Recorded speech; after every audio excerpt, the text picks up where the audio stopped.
नमस्कार मित्र मैत्रिणींनो. उद्या आषाढ अमावस्या म्हणजेच दीप अमावस्या.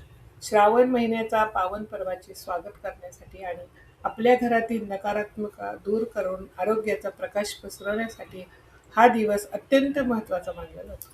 दीप अमावस्येला दिव्याची पूजा कशी करावी, तिचे धार्मिक आणि वैज्ञानिक महत्त्व काय आहे आणि या दिवशी कोणत्या गोष्टी कराव्यात व कोणत्या टाळाव्यात, या सर्वांची सविस्तर माहिती आज आपण या व्हिडिओमध्ये पाहणार आहोत.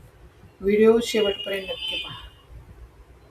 मित्रांनो, आषाढ आषाढ महिना संपून उद्यापासून पवित्र श्रावण महिना सुरू होत आहे. आषाढात पावसाचे प्रमाण खूप जास्त असते, त्यामुळे वातावरण दमटपणा आणि अंधार पसरलेला असतो. अशा वेळी रोगांचा प्रादुर्भाव वाढू नये म्हणून आणि घरात सकारात्मक ऊर्जा राहावी यासाठी दिव्याची पूजा करायची आपली ही प्राचीन परंपरा आहे.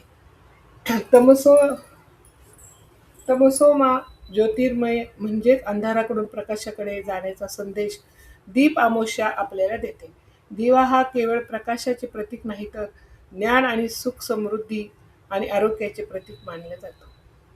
आता पाहूया दीप अमावस्येला पूजा कशी करावी. घरातील सर्व दिवे जसे की समई, निरंजन आणि पितळी दिवा, तांब्याचे दिवे स्वच्छ घासून पुसून घ्यावेत. पूजेच्या ठिकाणी एक छान पाट किंवा चौरंग ठेवा. त्यावर सुरेख रांगोळी काढावी. पाटावर स्वच्छ वस्त्र अंथरून त्यावर सर्व दिवे रांगेत मांडावे.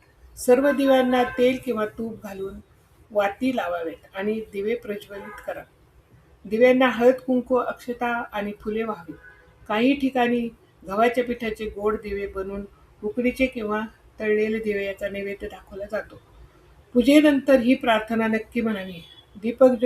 दीपज्योती नमस्तुते, दीपज्योती घर परब्रह्म, दीपज्योती जनार्दन, दीपेन हरते पाप, संध्यादीप नमस्तुते.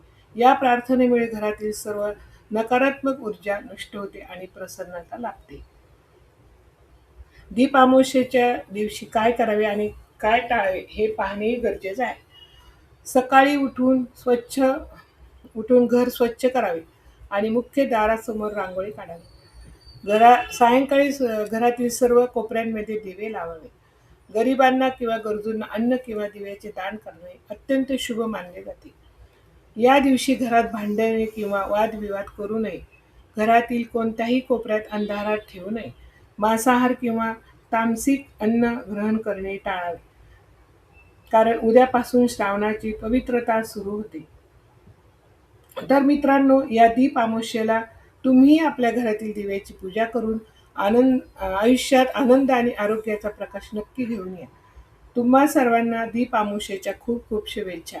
जर तुम्हाला हा व्हिडिओ आवडला असेल तर लाईक आणि शेअर नक्की करा. धन्यवाद.